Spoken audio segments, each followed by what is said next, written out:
Sveiki visi, kas domisi tuom, kas vyksta Visagine. Šiandien trumpai apžvelgsiu narkotikų kontrolės komisijos posėdį. Šiokių tokių yra, sakykime taip, žinių, momentų, kuriuos mes keliam ir tam tikri yra rezultatai. Pradėsiu galbūt nuo rezultatų, tai yra jau paskelbtas pirkimas dūmų detektoriams mūsų mokykloms, tam, kad mokyklos galėtų kontroliuoti, reaguoti ir užkardyti veipinimą mokyklos patalpose. Planuojama suma, kurią mūsų komisijos siūlymų, mūsų pirmininko Aurimo Gudo siūlymų buvo surasta biudžete, tai yra 35 tūkstančiai su PVM. Už tokią sumą planuojama įsigyti tokių kilnojamų detektorių, kuriomis aprūpintos bus mokyklos pirmojo etapu tiek, kiek yra. Pažiūrėsime rezultatus. Tikimės, kad jau rugsėjo mėnesį jie jau bus sumontuoti ir toliau jau nuo mokyklų irgi priklausys. Mokykloms tai yra papildomas įrankis kontroliuoti situaciją, nes tai yra ir vaikų sveikata, ir tam tikras saugumo irgi momentas, tai mokyklos tam pritarė. Jeigu rezultatai bus geri, tai yra situacija gerės, tai galbūt ir papildomas bus pirkimas, kad galutinai pilnai aprūpint mokyklas tais detektoriais. Dar buvo kalbama apie vaizdo stebėjimo kameras. Mūsų kolegė Vanda Beinorinė iškėlė klausimą, kągi tada mes darysim ir kaip mes padėsim mokytojams su situacijomis, kai yra rūkoma prie mokyklų. Šalia, nuėjus 10-15 metrų, ten kokiam nors miškeliai, ar ten vos nepralaiptų, nes iš tikrųjų čia ir dabar mokytojai iš esmės palikti vieni, ne visada išeina susitvarkyti, ne visada jie turi laiko tam, kad lakstyti aplink mokyklas ir gaudyti rūkančius moksleivius. Tai administracija patikino, kad yra rimtų planų tęsiant viso miesto stebėjimo kamerų sistemos atnaujinti ir tas kameras, kurios fiksuoja, kas vyksta šalia ugdymo įstaigų, pagrinde mokyklų. Tas iš tikrųjų dar vienas įrankis, sakykime taip, kad būtų tam tikra tvarka ir pagalba mokytojams. Vėlgi buvo iškeltas klausimas, grįžtant prie tų pačių kamerų, kaipgi bus sprendžiamas ir kada bus sprendžiamas Kosmoso 2830 kiemų vaizdo stebėjimas, nes iš tikrųjų yra nemažai nusiskundimų, nemažai prašymų, kad tie kiemai, pavadinkime taip, jie galbūt patenka į tokios kriminogeninę zoną. Taipogi buvo patikinta, kad iki biudžeto svarstymo, tai yra iki metų pabaigos, bus pateikti tam tikri skaičiavimai, vėlgi pasiremiant techninėmis galimybėmis, kurios yra, tam, kad suplanuot darbus ir konkrečiai šiuose kiemuose. Paskui mes dar žiūrėsime, kokiegi dar taškai, vadinkime taip, kokius taškus galima vadinti kriminogeniais, kur reikėtų dar papildomai pastiprinti stebėjimą kokybiškomis priemonėmis, tam, kad būtų matoma, kas ten vyksta. Ne šiaip savo vaizdelis, kur neaiškios figūros laksto, kad būtų kokybiškas vaizdas. Dėl kamerų čia jau papildomai, netiesiogiai susiję su galbūt mūsų komisijos veikla. Buvo kalbama, kad ir planuojama prie šiukšlių, sakykime taip, konteinerių irgi renginėti kameras. Čia jau labai senas, sakykime taip, reikalavimas ir mano konkrečiai, ir mano kolegų iš praeitos kadencijos. Dar palėtėm tokią temą, kas gal nežino, tai žinokit, pas mus miesto centre dabar veikia žemo slenksčio kabinetas. Kas tai yra? Tai yra iš esmės tokia, kaip, sakykime, socialinė paslauga narkomanams, apkeisti švirkštus, ir panašiai. Tokia vadinkime, susibūrimo vieta, kur jiems yra teikiama tam tikra pagalba. Iš esmės, aš gana skeptiškai žiūriu į tokius dalykus iš vienos pusės, o tuo labiau, kai tai yra miesto centre, nes, kai žinote, yra šalia Lidlo,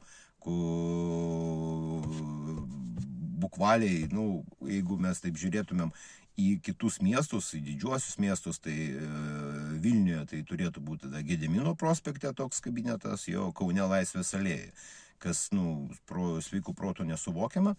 Tai administracijos atstovai patikino, kad bandys, nes ten privatininkai, kurie teikia šią paslaugą, iš privatininkų gavo kažkokias patalpas. Tai vis dėlto administracijai išsakėm tokį požiūrį, tokią mintį, kad reikėtų gal administracijai paieškoti patalpų tokiai veiklai, jeigu jau jinai tokia yra mieste, bet kad būtų, sakykim taip, šiek tiek toliau nuo akių, kad tikrai ne miesto centre. Tai administracija pasakė, kad bandys ieškoti, tarti su paslaugos tiekėjais ir galbūt pasiūlyti jiems kur nors atokesnę vietą jau iš administracijos nekilnojamo, sakykim taip, turto rezervų.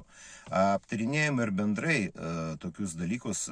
Žinot, susidaro toks įspūdis, kad šiaip, kas liečia narkotikų prevenciją, ypač jeigu mes kalbam apie nepilnamečius ir apie vaikus, tai kaip ir viskas yra, bet čia kaip tokia dėlionė, kurios visos tos dalis kaip ir yra pas tave namuose, bet jie yra išmėtyti po įvairius kambarius. Tai čia kaip Šriodingerio katė, kaip ir dėlionė yra, bet jinai nesurinkta.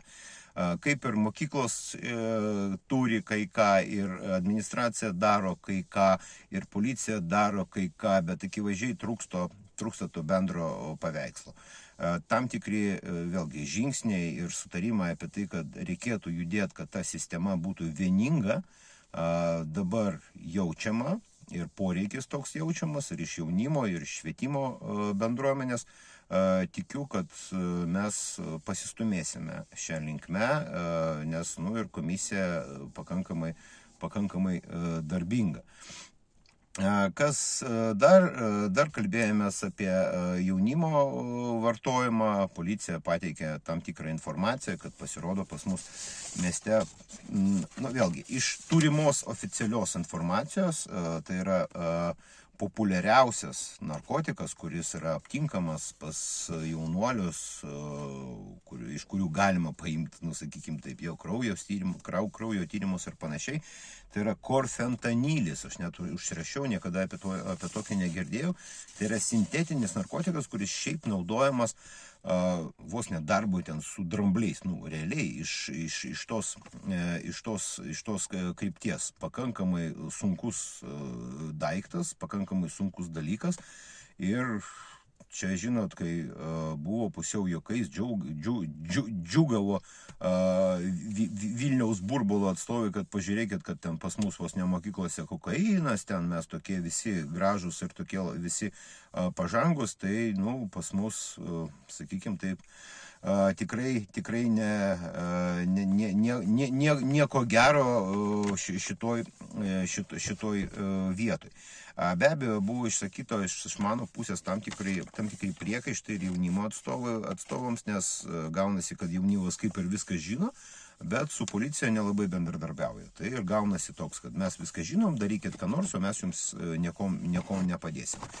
Tikrai ir iš jaunimo atstovų, kurie žino galbūt tam tikras faktinės aplinkybės, būtų neblogai, kad jie dalintųsi tomis aplinkybėmis tam, kad padėt kovot, nors kažkiek tai prisidėt prie tos kovos. Taip, mes visi žinom, kad per amžius su narkotikais mažai kam pavyko susitvarkyti, bet tikrai yra nemažai labai gerų pavyzdžių, kai buvo labai ženkliai ryškiai apmažintas tas vartojimas ir tas galbūt net toks pozityvus vaibas, nes jeigu niekas negaudo, niekas nevykdo jokios prevencijos, jeigu sukūrimas tokia aureolė, kad čia kaip ir nieko tokio, tai aišku visa tai ir klėsties.